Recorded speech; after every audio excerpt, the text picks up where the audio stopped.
Yes, indeed. B Marsh Boxing, and I'm back at it. Post fight review. Jesse Magdeleno from the United States improves to 28-1 with 18 KOs. Defeats Yenifil Vincente from the Dominican Republic. This fight right here, man, was a foul fest.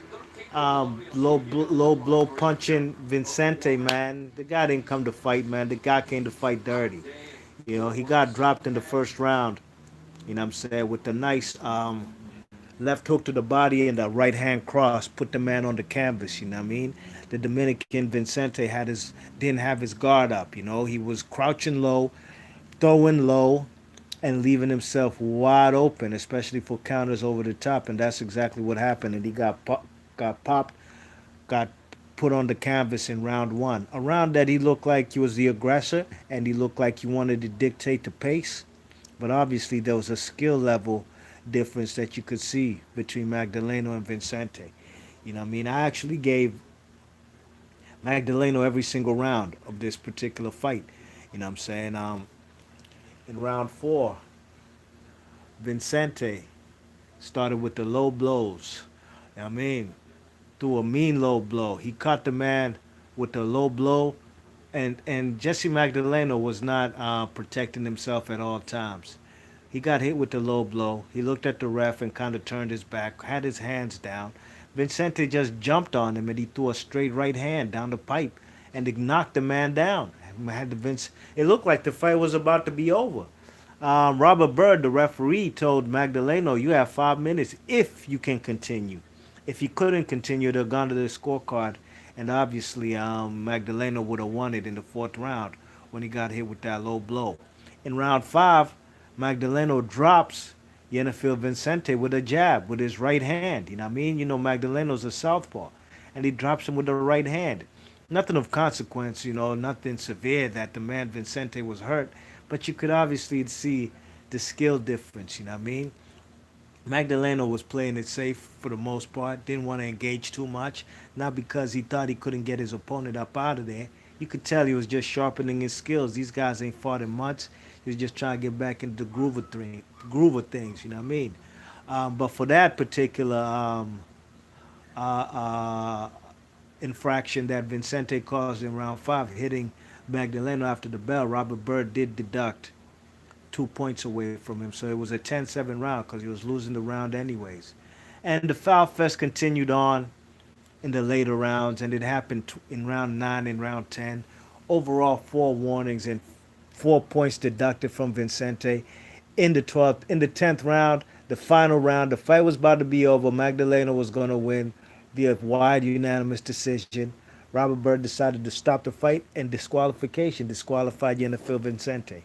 Vincente didn't give a shit. He ain't care. He ain't had none to lose. The man was losing every single round of the fight anyways. And that's what it is. Magdaleno advances and he moves on and he's the number one contender for the WBC and he's the number four contender for the WBO at the featherweight division. Shakur Stevenson's the WBO champion at featherweight and Gary Russell is the champion at 126 with the WBC. Andre Ward himself said that Magdaleno's ready for a world title shot. Yes, indeed, at featherweight, but he ain't beating Shakur Stevenson or Gary Russell. And I like what the man um, Andre Ward said tonight too about Gary Russell, which is truth and rights, because I've been saying it the whole time on my channel. Gary Russell, man, gets a lot of slack for just fighting once a year. You know what I mean? He fights his mandatories. He wants the big fights. The big fighters ain't trying to fight him, so he's not just going to get in there with just any and everybody. He'll get in there with his mandatories, and he does. But one thing for sure, two things for certain, the man Gary Russell stays in the gym. Got to give him credit for his work ethic, how he's always in the gym with his brothers. He has plenty of motivation. His brothers might be future world champions, you know what I mean? So he has plenty of motivation, plenty of sparring work to handle in the gym. And that's one point that Andre Ward brought up tonight. And gotta give him props, you know what I mean? Because you know these guys. These guys are company men now. Tim Bradley, Andre Ward. You know, when I heard him talking about Magdaleno and Gary Russell or Magdaleno and um, the fighter he manages, Shakur Stevenson, I knew that he wouldn't give Magdaleno the edge against Shakur Stevenson, but I was surprised that the Andre Ward, the company man for Top Rank, gave credit to the PBC fighter and the man Gary Russell. You know what I mean? So I also got to give a big up to the DJ on the last Tuesday and Thursday night cards over here on ESPN Top Rank. He been playing straight up DJ Premier beats, whether it's Biggie, Kick in the Door, Wave in the 4-4, or Royce the 5-9, or Gangstar. The Question Remains. I gotta give it up to him, man. The last 2 nights, that DJ been putting it on. I thought it was DJ Premier in the building, but it's not. I don't know who it is, but I gotta give props to that DJ. B Marsh Boxing, leave your thoughts and comments. Let me know what y'all thought about Jessie Magdeleno dropping Yenifil Vincente twice and winning a wide, not no decision, disqualification. B Marsh Boxing, I'm gone.